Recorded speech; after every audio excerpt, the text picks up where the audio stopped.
Shalom semua. Ya, puji nama Tuhan. Tadi saya sedikit bersuka cita, bukan sedikit ya, banyak juga. Saya melihat Opung Mika Boru sudah hadir di gereja ya, sudah bisa berjalan. Kemarin kita temui di rumah sakit. Bapak Ibu, kita terus doakan para lansia kita boleh diberkati Tuhan dan mereka menikmati usia indah mereka. Dan gereja harus terus memperhatikan dan mendukung para lansia kita.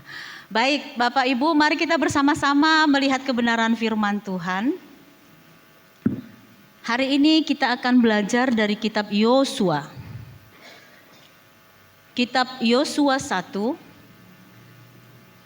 kitab Yosua 24, ayat yang pertama sampai kedua. Kemudian kita bergeser sedikit, kita lompat ayat yang ke-14 sampai ke-18. Sudah menemukannya Bapak Ibu? Amin. Yosua 24 ayat 1 sampai 2, lalu ayat 14 sampai 18. Saya minta kita bangkit berdiri kembali, kita membaca ini bersama-sama beresponsori ya. Kita membacanya bertanggapan. Saya ganjil, Bapak Ibu genap, lalu berikutnya seterusnya dan ayat 18 kita bersama-sama. Pembaruan perjanjian di Sikem. Kemudian Yosua mengumpulkan semua suku orang Israel di Sikem. Dipanggilnya para tua-tua orang Israel, para kepalanya, para hakimnya, dan para pengatur pasukannya.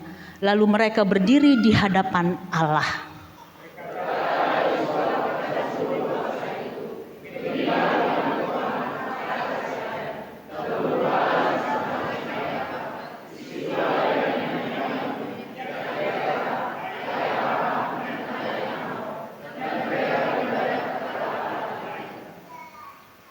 Ayat 14, oleh sebab itu takutlah akan Tuhan dan beribadalah kepadanya dengan tulus, ikhlas dan setia. Jauhkanlah Allah yang kepadanya nenek moyangmu telah beribadah di seberang sungai Efrat dan di Mesir, dan beribadalah kepada Tuhan.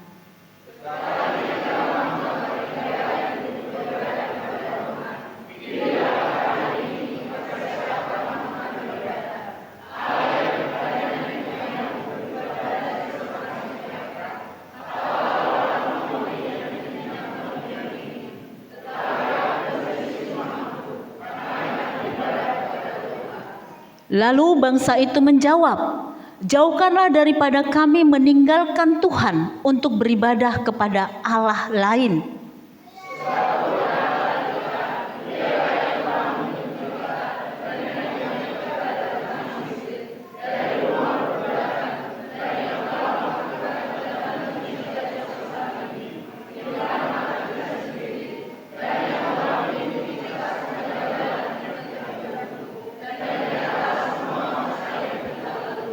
Kita bersama ayat 18.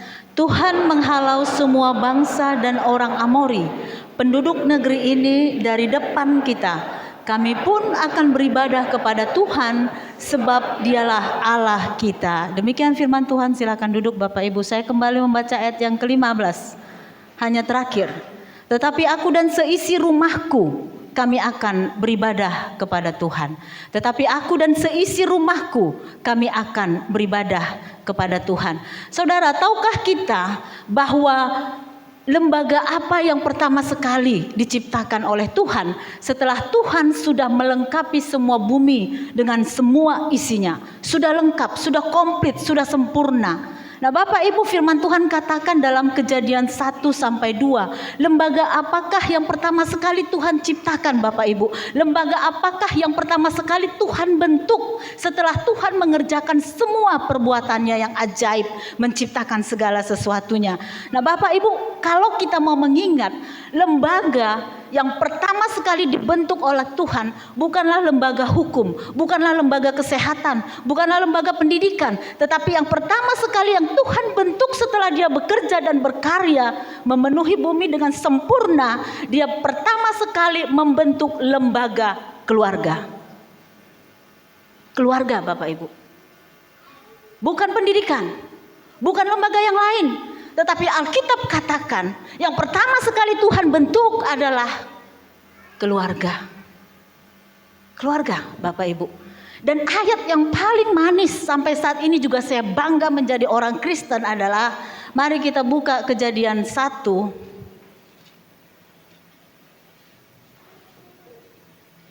ayat 24. Kejadian 2 ayat 24. Kita baca sama-sama Bapak Ibu. Kejadian 2 ayat 24. Kita baca bersama-sama jikalau kita sudah menemukannya. Sebab itu seorang laki-laki akan meninggalkan ayahnya dan ibunya dan bersatu dengan istrinya sehingga keduanya menjadi satu daging. Ya, saya pernah membaca satu anekdot. Seorang dosen bertanya kepada mahasiswanya, apa yang paling berharga bagi kalian selain Tuhan ya? Nah Bapak Ibu, dosen ini menyuruh tulis 10 orang yang kalian anggap penting dalam hidupmu. Lalu mereka tulis mama, bapak, anak, saudara, bla bla bla, tetangga, sahabat 10. Lalu dosen mengatakan, hapus 5 orang di antara yang 10 itu dan yang tertinggal adalah yang penting bagi kalian. Akhirnya mereka hapus, tinggallah mama, bapak, istri, nanti anak-anak kalau berkeluarga. Demikian ya, ini soalnya pertanyaan dosen ketika kalian nanti seumur hidup. Nah Bapak Ibu, lalu terus diuji oleh dosen untuk mahasiswa ini. Lalu hapus kembali mana yang terpenting bagi hidup kalian. Lalu mereka merenung, siapa di antara yang 5 ini paling terpenting. Akhirnya mereka hapus anak, hapus kemudian orang tua, lalu berikutnya sampai tertinggallah istri. Istri adalah pilihan kita, atau suami adalah pilihan kita. Kita tidak bisa memilih dari siapa kita lahir. Kita tidak bisa memilih siapa akan menjadi anak kita. Kita akan meninggalkan orang tua kita ketika kita membentuk satu keluarga. Ketika anak-anak kita besar, anak-anak kita pun akan meninggalkan kita. Tetapi dongan matua kita adalah pilihan kita, yaitu pasangan kita. Nah Bapak Ibu, tetapi pada saat ini yang terjadi adalah tingkat perceraian di dunia cukup sangat tinggi. Saya melihat data Bapak Ibu, Banyu Asin memiliki posisi peringkat yang kelima penyumbang tingkat perceraian di Provinsi Sumatera Selatan. Okan Ilir, Okan Hulu, Muara Enim, Lahat, lalu masuk Banyu Asin. Penyumbang tingkat perceraian yang kelima adalah Banyu Asin di Provinsi Sumatera Selatan. Lalu kita bicara data se-Indonesia. Di Indonesia tingkat perceraian masih tinggi Bapak Ibu. Keluarga yang dibentuk oleh Tuhan, yang menjadi satu daging, di mana maknanya begitu dalam, tetapi akhirnya setelah perjalanan waktu, nilai-nilai kekristenan itu, nilai-nilai firman Tuhan itu luntur, dan akhirnya kita melihat angka tidak berbohong, Indonesia juga terancam dengan banyaknya kehancuran-kehancuran keluarga. Jawa Timur yang paling tertinggi tingkat perceraian di Indonesia. Bapak Ibu, apakah Tuhan merancangkan perceraian itu bagi satu keluarga yang sudah dibentuknya? Tentu tidak. Saudara, jangan katakan enggak ada suku Batak. Orang Batak itu pamali untuk bercerai. Sudah banyak Bapak Ibu. Sudah banyak. Nah, apa yang menjadi penyebab perceraian? Banyak faktor. Dari data yang saya baca, KDRT, ekonomi, ketidaksetiaan kepada pasangan, selingkuh, dan macam sebagainya. Nah saudara, perenungan untuk kita, mengapa ada keluarga Kristen yang hancur, yang berantakan, bahkan sampai kepada perceraian?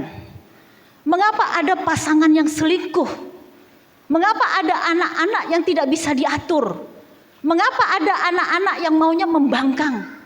Lalu kita melihat satu keluarga, suami ke sana, istri ke sana, anak ke sana. Tidak utuh Bapak Ibu.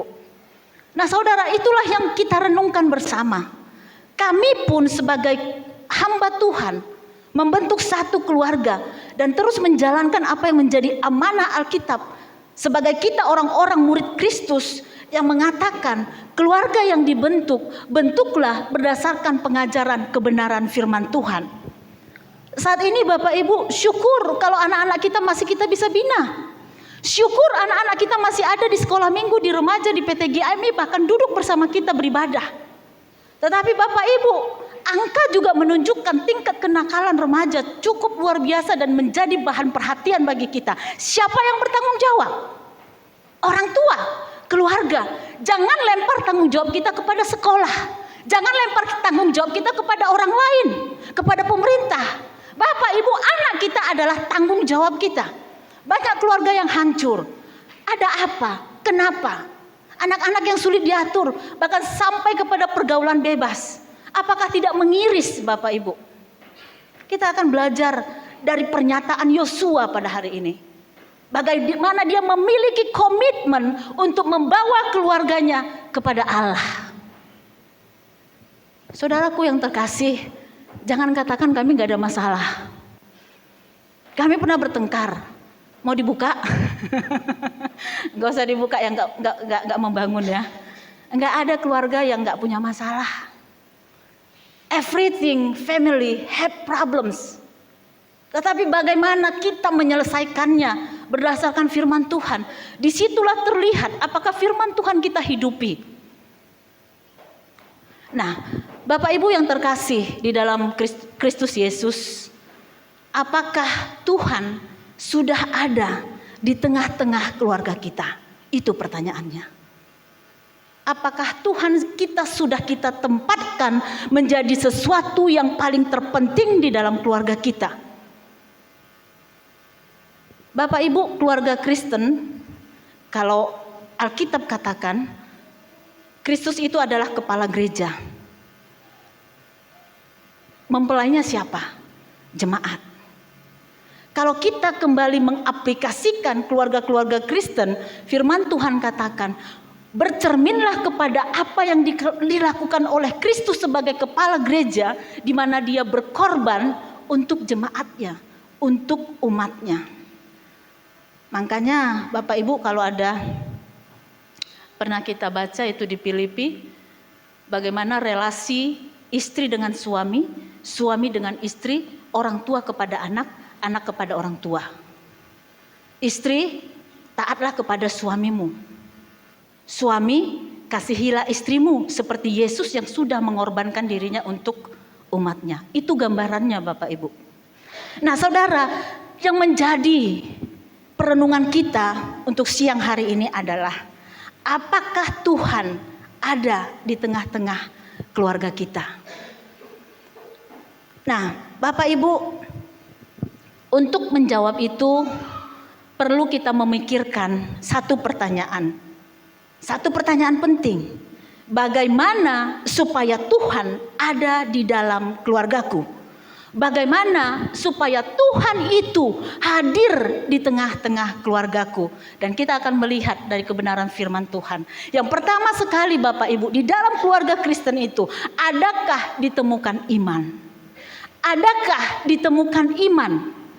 Bagaimana Kristus, Allah itu ada di tengah-tengah keluarga kita, berarti di situ harus ada iman. Iman kepada siapa? Iman kepada Yesus Kristus yang sebagai pemimpin sejati bagi keluarga itu. Nah saudaraku, kalau kita melihat kepada Yosua, dia memanggil, mengumpulkan semua bangsa Israel, umat Israel, bahkan dia kumpulkan hakim-hakim, kepala pasukan. Mereka sudah berjalan begitu jauh, begitu lama, lalu sudah masuk ke tanah Kanaan, tanah perjanjian, tanah yang melimpah susu dan madu. Dan dia tahu ini momennya harus saya katakan kepada bangsa ini bahwa Tuhan yang sudah memanggil Abraham, yang awalnya nenek moyang mereka tidak menyembah kepada Tuhan. Lalu Yosua di depan semua umat Israel, bahkan berdiri di hadapan Allah, dia mengatakan bahwa imannya juga iman seperti yang dimiliki oleh Abraham yang sudah dipanggil oleh Tuhan Allah Israel. Pernyataan iman, Bapak Ibu. Saudara, apakah anak-anak kita melihat iman itu di dalam diri kita? Apakah kita sudah menjadi model iman yang bagus bagi anak-anak kita? Ada orang mengatakan, apa yang kuwariskan kepada keturunanku? Puji Tuhan kalau kita bisa mewariskan harta, materi. Tetapi itu sementara, Bapak Ibu. Puji Tuhan. Tapi itu tidak bersifat kekal. Tetapi orang-orang, tokoh-tokoh yang di dalam Alkitab, dia berusaha mewariskan sesuatu yang tidak bisa diambil orang, yang menghantarkan keturunannya itu kepada kehidupan yang sebenarnya. Mewariskan iman. Iman, Bapak Ibu. Sudah sejauh apa kita memproyeksikan iman kita, menularkan iman kita kepada keturunan kita? Bagaimana Tuhan hadir di tengah-tengah keluargaku? Bagaimana Tuhan ada di tengah-tengah keluargaku? Adakah iman di dalam keluarga itu? Kalau ada iman, Yesus ada di situ. Yang kedua, Bapak Ibu, mari kita lihat ayat yang ke-14. Mari kita baca bersama-sama ayat yang ke-14. Kita baca bersama-sama. Oleh sebab itu, takutlah akan Tuhan dan beribadalah kepadanya dengan tulus, ikhlas dan setia. Jauhkanlah Allah yang kepadanya nenek moyangmu telah beribadah di seberang sungai Efrat dan di Mesir, dan beribadalah kepada Tuhan. Saudaraku yang mau dikatakan firman Tuhan, contoh orang yang beriman, bagaimana kita bisa melihat apakah dia beriman? Salah satu indikasinya adalah apakah dia beribadah. Adakah ibadah di dalam keluarganya? Adakah mesbah keluarga di dalamnya? Atau hanya sibuk memikirkan bagaimana cuan datang, sehingga akhirnya sesuatu yang kekal itu, sesuatu yang berharga itu tidak ada ditemukan di dalam keluarga, sehingga akhirnya Bapak Ibu, keluarga di dalamnya tidak ada firman Tuhan, di dalamnya tidak ada iman. Bapak Ibu, secara iman, secara Alkitab bisa mengatakan kemana akan arah daripada keluarga itu. Adakah ibadah yang kita lakukan di tengah-tengah keluarga kita? Borok-borok beribadah di rumah Ibu Pendeta. Diajak-ajak suamiku ibadah di rumah, sulitnya setengah mati.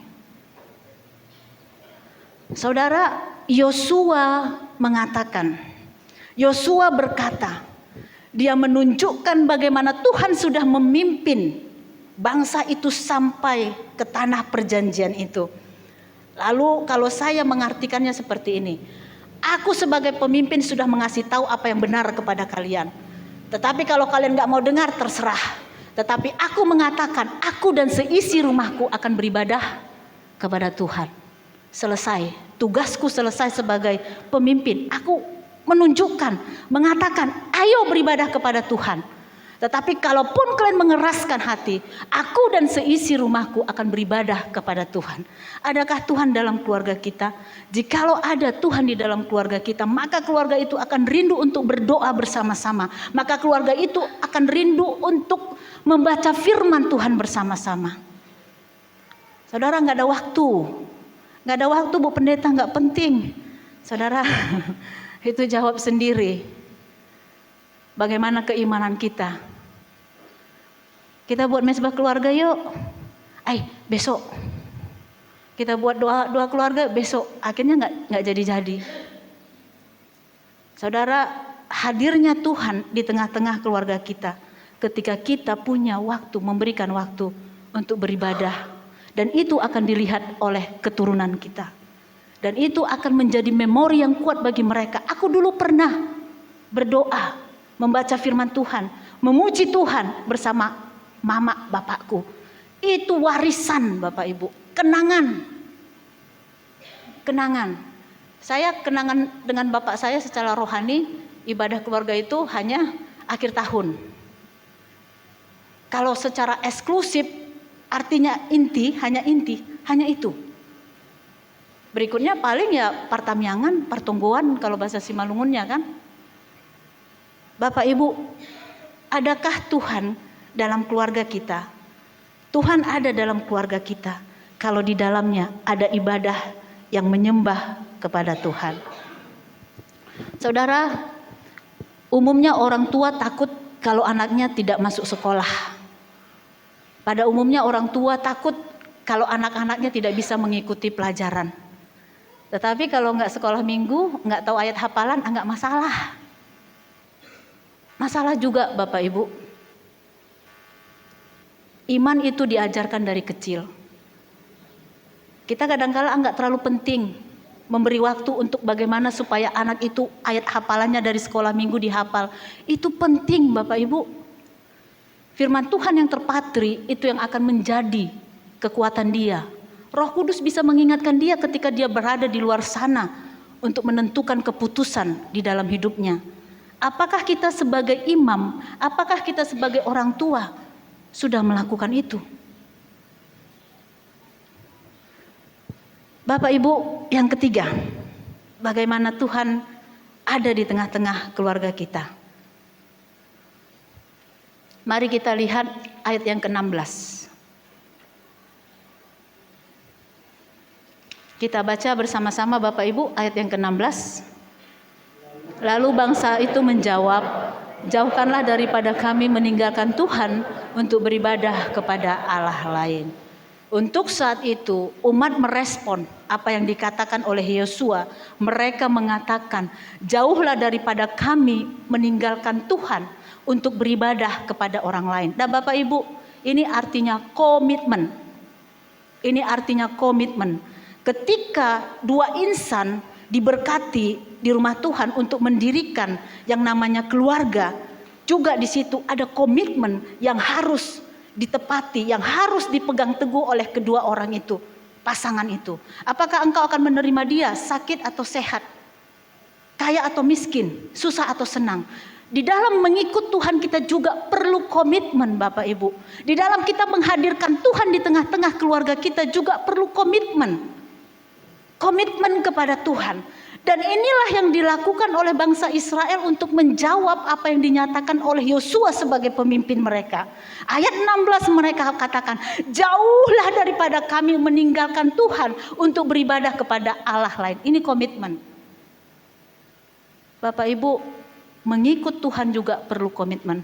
Tuhan tidak suka dipermainkan. Di dalam kita beriman, kita perlu komitmen. Di dalam kita sudah menentukan, di dalam keluargaku, aku mau menghadirkan Tuhan. Itu juga perlu komitmen. Supaya apa yang kita rindukan bisa terjadi di tengah-tengah keluarga kita. Perlu komitmen, Bapak Ibu. Saudara, khotbah saya tutup dengan satu contoh, satu keluarga Kristen yang bernama keluarga Samuel Wesley. Samuel Wesley punya istri namanya Susana Wesley. Samuel Wesley seorang hamba Tuhan ditempatkan di gereja yang kecil, tidak di kota besar. Punya anak 19 iko Bapak Ibu, 19 orang. 3 aja udah pening kan? 19 orang anaknya Bapak Ibu. Sorry ya, 19 orang. Direkam ya. Nah, yang mau saya katakan Bapak Ibu, kalau saya melihat akar John Wesley, kenapa Inggris mengalami perubahan besar? Kalau kita baca sejarah, keluarga ini punya pengaruh. John Wesley. Nah, Bapak Ibu, yang mau saya katakan, Susana Wesley melahirkan 19 orang anak, lalu meninggal 6, sisa 13. Tetapi sejarah mencatat mereka menjadi orang-orang penting di Inggris. Termasuk John Wesley, termasuk Charles Wesley, bahkan ada yang menjadi dokter, ada yang menjadi pendiri pendidikan, orang-orang yang berpengaruh. Kenapa? Karena Tuhan ada di tengah-tengah keluarga mereka. Bapak Ibu, mari kita terus menghadirkan Tuhan di tengah-tengah keluarga kita.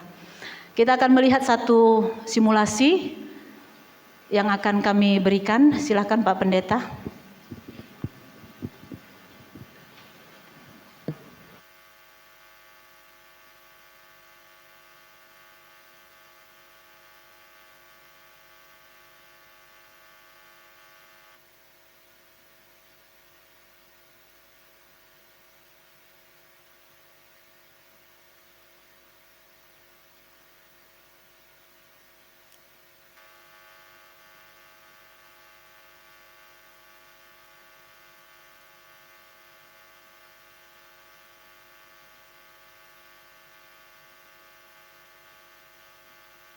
Jangan di belakang, jangan di belakang. Sini, tolong sini. Kalau di sana, bisa dulu, dan di belakang. Cek. Mama di sini.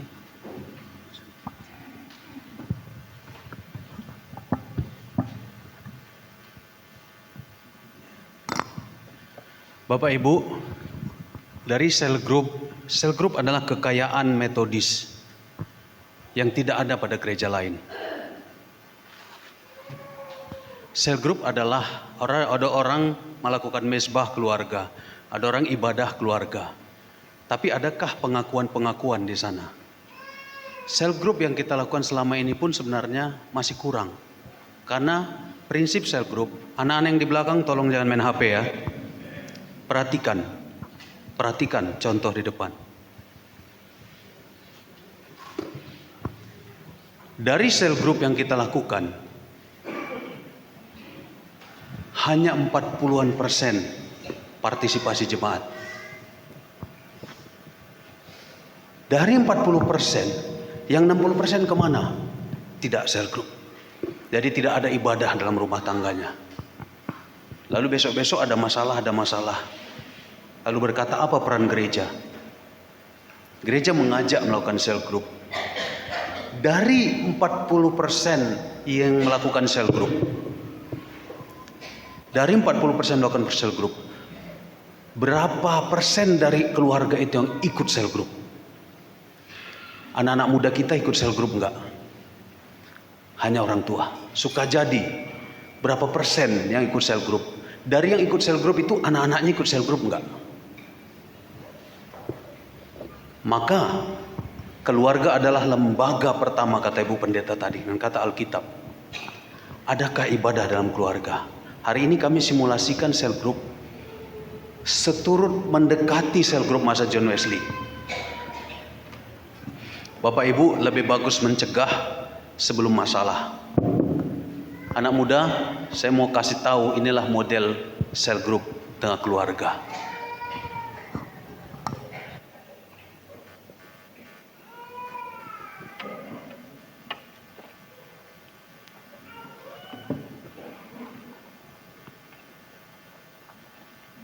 Kami sel group mengambil materi dari sel group kita, pelajaran ke-13. Kami lakukan dengan cepat dan secara sederhana. Halo anak-anak semua, apa kabar? Adik sehat? Abang sehat? Sehat. Mama sehat? Gimana khotbah hari ini? Nah, kita akan sel group pada hari ini. Sebelumnya mari kita menyembah Tuhan atau berterima kasih kepada Tuhan. Kita bernyanyi terima kasih Tuhan. Terima kasih Tuhan untuk kasih setiamu yang ku alami dalam hidupku.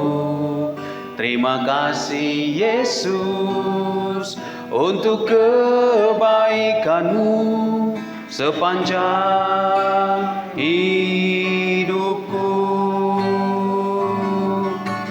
Terima kasih Yesusku buat anugerah yang kau beri sebab hari ini Tuhan adakan syukur bagimu. Kita berdoa, hari ini keluarga kami datang kepada Tuhan, kami mau membahas dan men-sharingkan firman-Mu. Hadir Tuhan di tengah keluarga kami, dalam nama Yesus, amin. Yuk kita buka materi kita yuk. Materi kita pada pelajaran yang ke-13, halaman 40. Halaman 40, tapi sebelumnya Bapak mau tanya kepada kita, gimana perjalanan kita sebagai anak Tuhan dalam satu minggu ini? Ada nggak ketaatan yang kita lakukan gitu ya? Sebagai anak Tuhan sulit nggak untuk taat? Coba Abang El, ada nggak ketaatan yang Abang lakukan dalam satu minggu ini? Adalah Contohnya?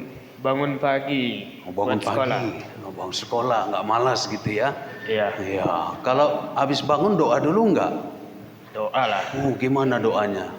Tuhan, terima kasih telah diberi kesempatan untuk bangun pada pagi hari ini lagi. Baik. Kalau Lola, ada nggak contoh ketaatan pada Tuhan pada dalam satu minggu dilakukan? Nggak ada. Oh apa? Nah, coba. Iyo, ya cobalah. Ketaatan apa, Pak? Pak Dek? Kuatlah. Hah? Mendengarkan orang tua. Oh, kadang mendengarkan mama kalau lagi marah nggak enak ya.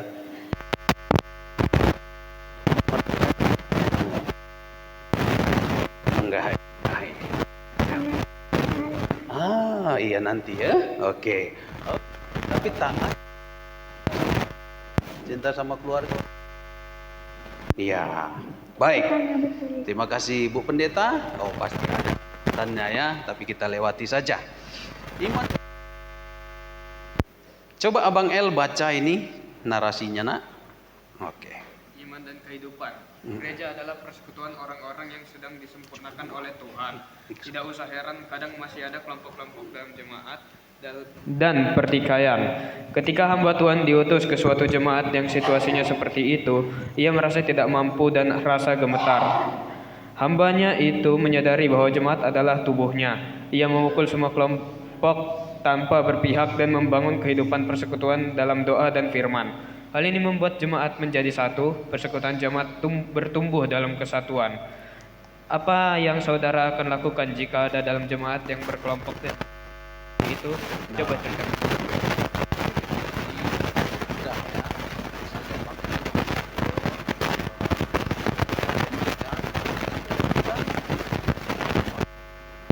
Tahu-tahu di situ ada orang yang sedang bermusuhan. Ada grup ini, ada grup itu.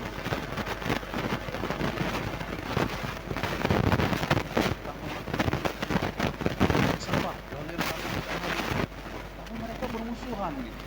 Dan El masih ingin nggak ikut PRN? Masih, kenapa?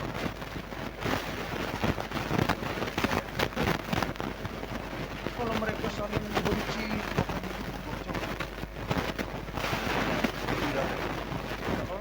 kalau di sekolah minggu ada teman-teman itu temanku, yuk kita nolak aku yang sana juga narik ikut ini aja yuk gitu.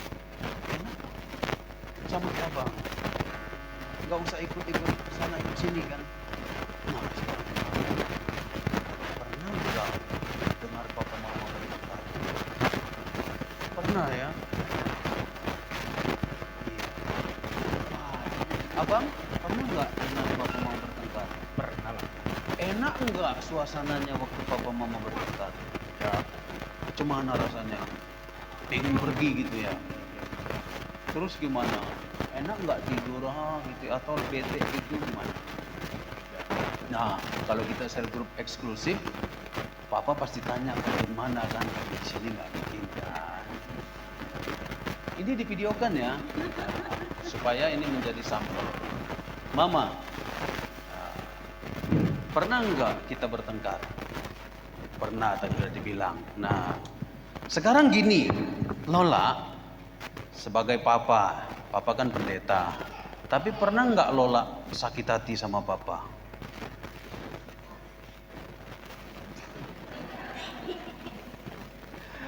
Lola sakit hati waktu lagi apa?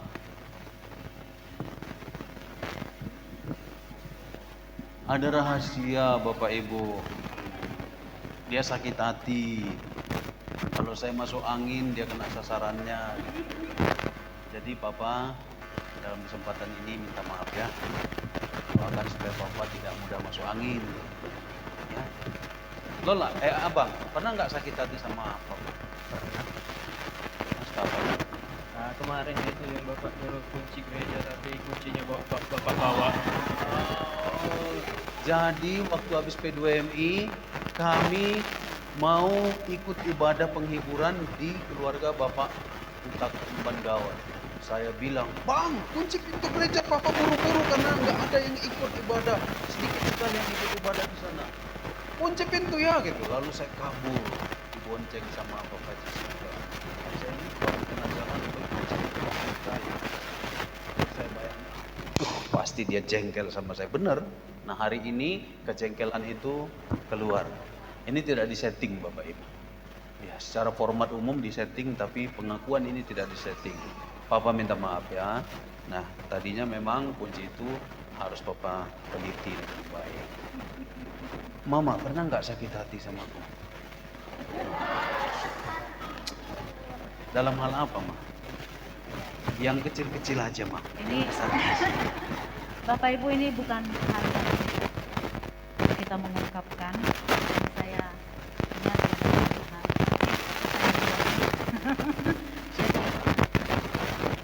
Jadi kemarin ketika PGMI, Papa mengkritik masakan saya. Katanya, kenapa tidak direbus? Kenapa tidak direbus? Kenapa harus itu? Padahal sebelumnya saya sudah berusahakan ikannya dipanggang, semuanya serba jadi. Tapi cara mengkomunikasikan itu sangat sebenarnya tidak mudah. Minta maaf. Aku ada baik. Minta maaf ya. Saya ini kena asam urat, Bapak Ibu. Jadi saya menghindari minyak. Jadi memang betul yang saya bilang, cuma caranya salah, Maya. Berarti caranya harus ada istri. Yuk kita minum jus kalau dikasih tahu. Oke. Kalian nggak bertanya dong, apa sih yang mau menjengkelkan Papa sama kalian? Enggak, tanya dong apa salahku Pak. Kan supaya berimbang. Abang duluan.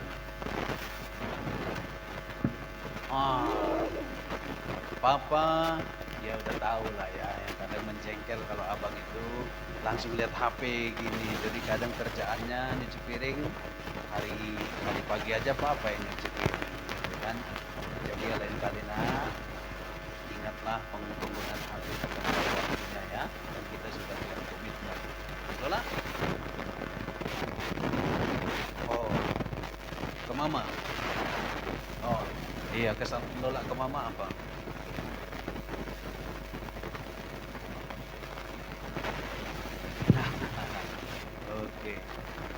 Oke, nanti kita lanjutkan pengakuan-pengakuannya ya. Tapi begini, anak-anak sekarang, yuk kita baca Yohanes 15 ayat yang kedua. Yohanes pasal 15 ayat yang kedua. Kalau mau baca, baca yang kuat. Lima ini.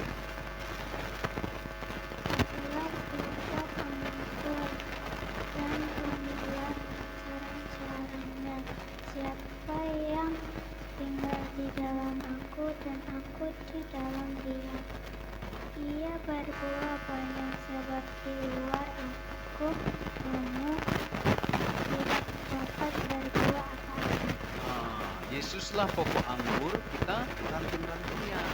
Jadi Papa rantingnya, Mama rantingnya, Abang rantingnya, adik rantingnya. Kita berada di sebuah pohon, yaitu ini namanya ilustrasi Yesus. Nah, Jadi kalau ranting itu kan kalian tahu, kalau angin bertiup, satu ranting bergesekan dengan ranting lain, ya kan? Kalau angin bertiup dari sana, itu bergesekan. Nah itu ibarat kalau ada masalah, kadang mama bisa bertengkar, bergesekan. Lola dengan abang juga kadang bergesekan kalau ada masalah. Nah itu ibarat bertengkar gitu ya. Tetapi ingat, kita semua harus tetap tinggal di dalam batang pokok anggur.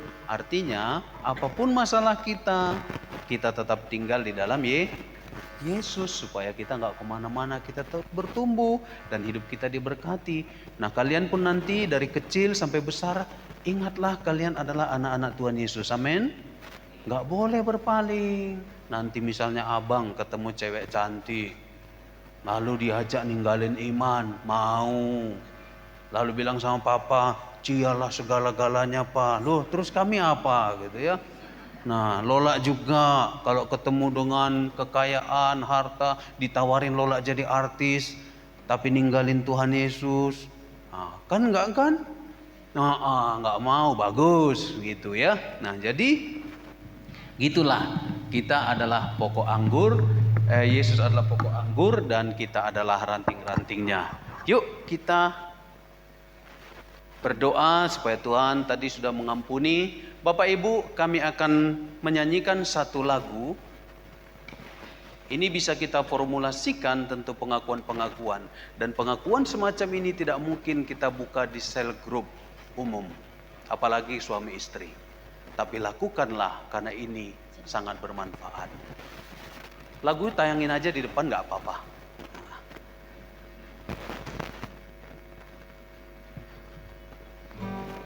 Lola pakai mic jauh. Bapak juga. Mic-nya jauh ya, mic-nya jauh. Mamanya.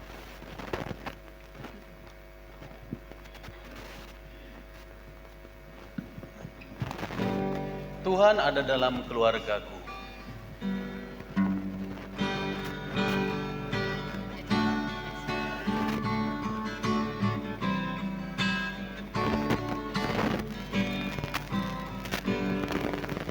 Tuhan, ini keluargaku. Kami datang kepadamu. Kami berdoa, kami berserah, mohon pimpinanmu bagi keluarga kami. Tuhan, ini keluarga, kami datang menyembahmu. Jadikanlah kami sehati, saling mengasihi, saling mengampuni. Ada Tuhan dalam rumah tanggaku, ada Tuhan bagi anak-anakku, ada Tuhan dalam pekerjaanku. Yesus ada bagi keluargaku.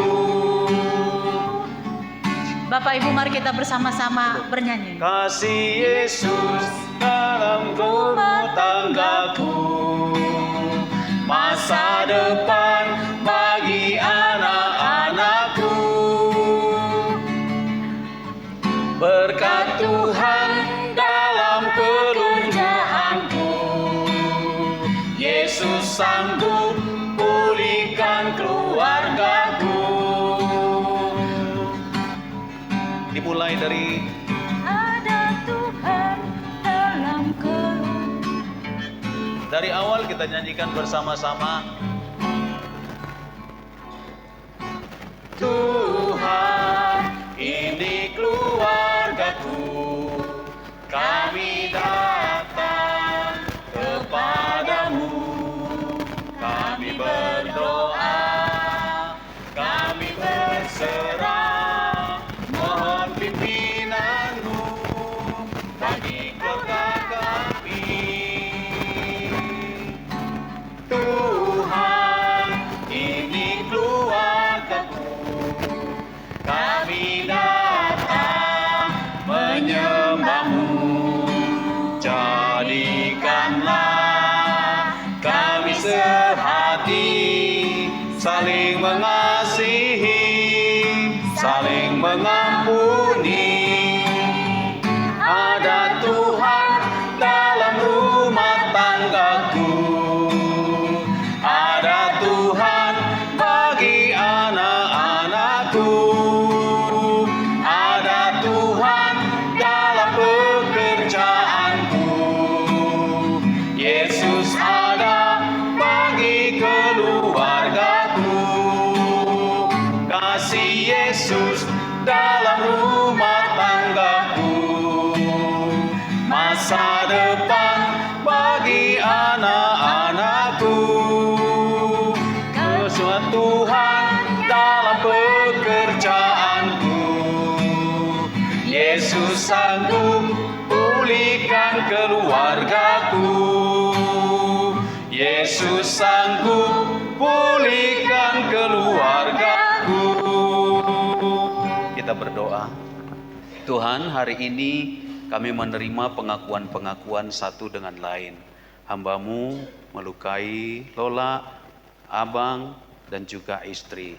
Dalam 1 minggu kami berdosa dan kami membuka dosa-dosa itu. Pulihkan kami semua Tuhan, supaya Tuhan tetap tinggal dalam rumah tangga kami. Berkati rumah tangga kami, supaya terus mencerminkan keluarga hamba Tuhan yang memuliakan nama-Mu. Dalam nama Tuhan Yesus kami berdoa. Amin.